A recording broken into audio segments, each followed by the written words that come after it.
love this movie. 5 years ago, my girlfriend, now my wife, and I went to see Superman Returns. We each exited the theater with this sense of elation, this warm feeling, like we just had a long overdue visit with an old friend. All the drive home, we talked about how much we loved the movie and about what a wonderful surprise it had been, given all of the rejected scripts and false starts that had bedeviled every attempt to restart the Superman franchise since the early 1990s. We talked and talked about the movie, but I still had more to say. So I sat down and wrote a 2,500-word essay that was part personal history, part movie review. It was the longest nonfiction piece I'd written in quite a while. I liked it, and I wanted more than just me and my girlfriend to read it. So on July 5th, 2006, I opened an account at LiveJournal, and I posted my review of Superman Returns. It was the first substantial entry of my blog, which I named Steve Likes to Curse for some fucking reason. 5 years later, here I am. It's not an exaggeration to say that had I not liked Superman Returns enough to write a lengthy, in-depth review, I would not be standing here talking to you right now. My career as a blogger and a maker of YouTube videos, modest and unremarkable though it is, would not exist had I not dug Superman Returns as much as I did. So why do I feel like I'm in the minority? How can almost everybody else, on the internet at least, have such hate for a movie I love so much? What's so bad about Superman Returns?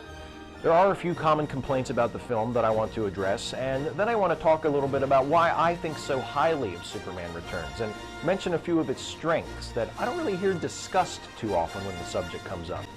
Unless I'm participating in said discussion, because I will fight somebody over Superman Returns.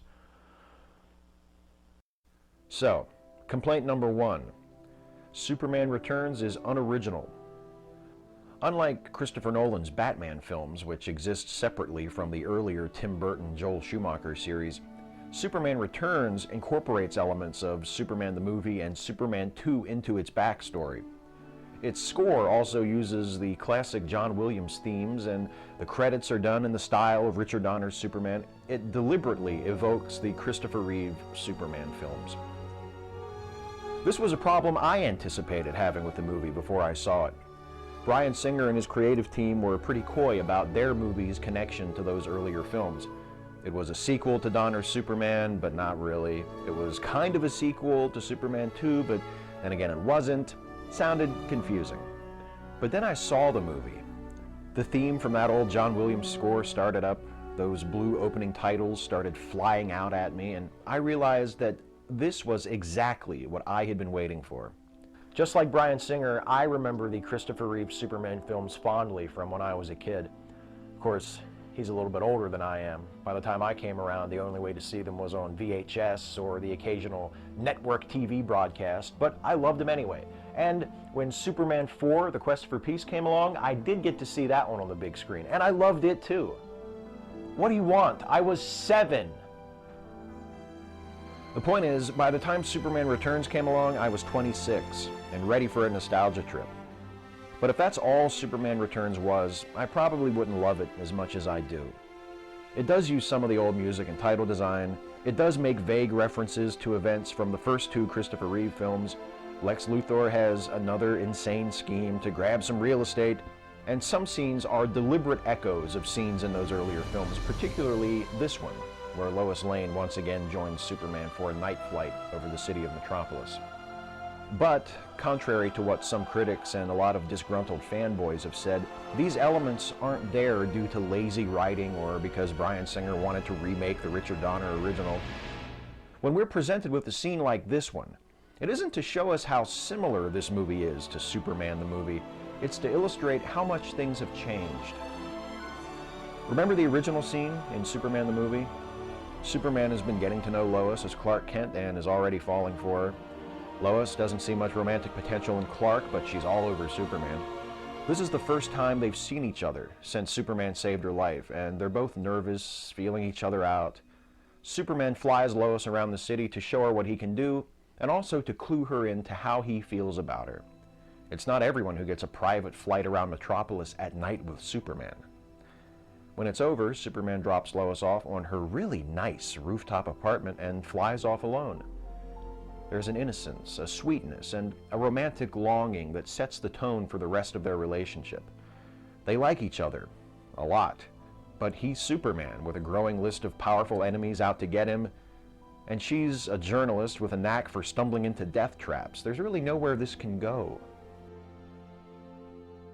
Now compare the circumstances and tone of that scene to its counterpart in Superman Returns. After 5 years in space searching for Krypton, Superman is back. And not only is the world where he was born a graveyard, as he puts it, it turns out Earth did just fine without him. Lois Lane has a son, is engaged to marry Perry White's nephew, and is a few days away from collecting her long-sought Pulitzer Prize for her editorial, Why the World Doesn't Need Superman. That has to sting a bit. When Superman appears on the roof of the Daily Planet and takes Lois flying this time, it's not Romeo and Juliet, it's Gatsby and Daisy. It's Superman reaching out for something familiar, trying to conjure the past. The scene doesn't feel like a tired retread of the original because it isn't Bryan Singer trying to recreate that first flight with Lois. It's Superman. And like Gatsby, Superman discovers the painful truth that no matter how hard you try, you can't turn back time. Well, maybe you can a little. Complaint number 2. Superman Returns is too original. Okay, that's not exactly what people say. But many of the film's detractors do have big problems with certain additions that it makes to the Superman mythos. Mostly Lois's fiancé and son. I really don't get the hate for Richard, Lois's fiancé. He might be my favorite character in the movie. I love this guy, and I love how he's used here. Instead of being a one-dimensional obstacle between Superman and Lois, he's actually a likable guy. He's a good dad, he treats Lois right, and when he acts heroically, trying to rescue Lois and Jason from the sinking yacht near the end of the film, he does so without the aid of super strength or invulnerability. And even though he probably does feel pretty threatened by the sudden reappearance of Superman, and what boyfriend wouldn't? Look at the guy, for Christ's sake. Richard is never a dick when Superman's around. There's a nice moment between the two of them right after Supes has rescued them all from the boat and put them back aboard Richard's seaplane when Richard says thank you. And it's not grudging, it's grateful. When Lois says Richard is a good man, she's telling the truth. Fanboys and other critics, okay, mostly fanboys, have bitched about the Superman-Lois-Richard love triangle, comparing it to a romantic comedy. No, see, if it were, then Richard would have been a jerk. An asshole, only there to keep Lois and Superman apart until the time came for him to be pushed aside, probably late in the third act. That's not the situation in Superman Returns, because Superman Returns isn't a cheap rom-com. It's a film with characters and a story. And Richard White is one of the strongest and most surprising elements of that story. And the kid. Look, I hate floppy-haired little children and wish they would all die of leukemia as much as the rest of you do. But just as with the Superman and Lois flying scene, Bryan Singer includes the character of Jason for a reason. He's not just throwing a little kid in there for the hell of it. He's making a point. One of the things that makes Superman Returns so great is that it's about stuff other than the hero punching the villain. There are two huge, major themes in Superman Returns, and both help explain why Jason is in the movie and why he's an important character. First, there's the hero as the outcast. This is a theme picked up from the Christopher Reeve films, where Superman struggled with living among humanity while never truly being a part of humanity. Superman Returns amplifies that situation by having Superman leave the planet for 5 years prior to the start of the film.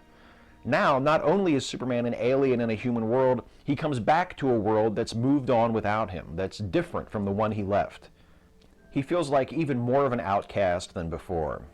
His mom tries to make him feel better by telling him he's not alone, but it rings hollow to him, especially when he meets Lois again, and she's not exactly glad to see him. The woman he loves has moved on, seems to be doing better without him than she was when he was around. She's won the Pulitzer Prize, she's engaged to a great guy, and she has a son. Superman's son. Spoiler alert. Jason is Lois and Superman's son. the result presumably of their brief affair during Superman 2, although that's never quite nailed down. He's the connection to this world that Superman has been grasping for, even more than Lois, because Jason is someone who will be able to truly understand what Superman has gone through.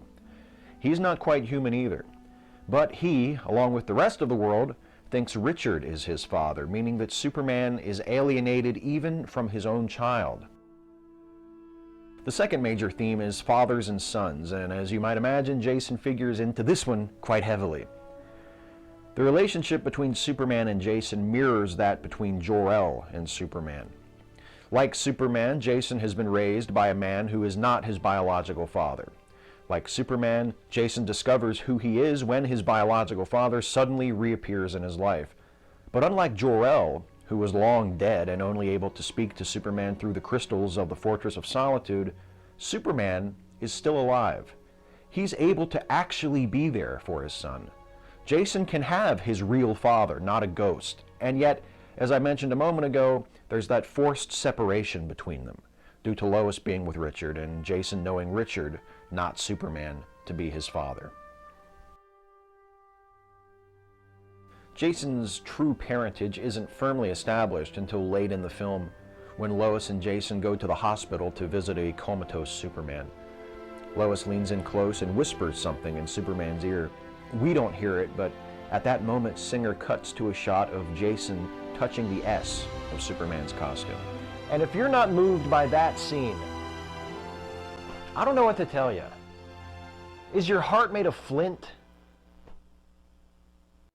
Complaint number 3, Superman Returns is boring.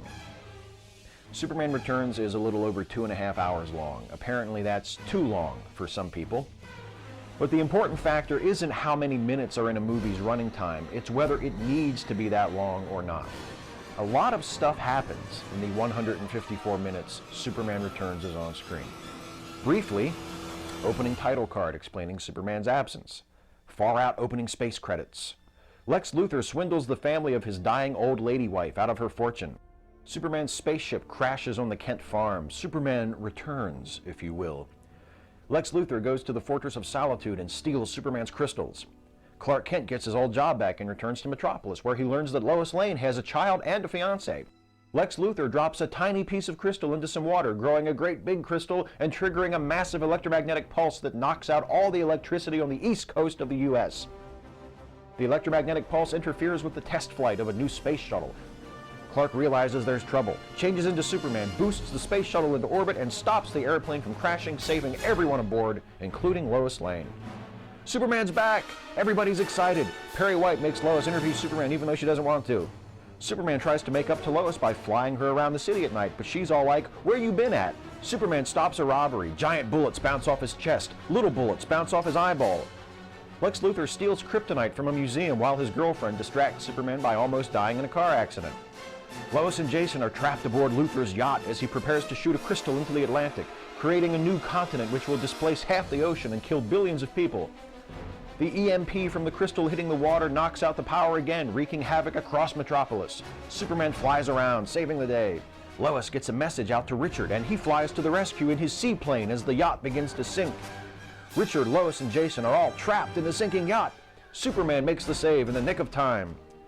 Superman arrives to confront Luthor, discovers the new continent is infused with kryptonite. Lex stabs Superman with a kryptonite shiv and dumps his ass off a cliff. Richard flies the seaplane back to check on Superman, and Lois saves Superman from drowning. Superman flies back, lifts up the entire kryptonite continent, and shoves it out into space with his last ounce of strength. Superman falls back to Earth and gets taken to the hospital where they rip his clothes off. Superman might be dead. Everybody's sad. Lois whispers something in Superman's ear while we in the audience are encouraged to draw a conclusion. Superman's awake! Lex is trapped on a tiny little island in the middle of nowhere.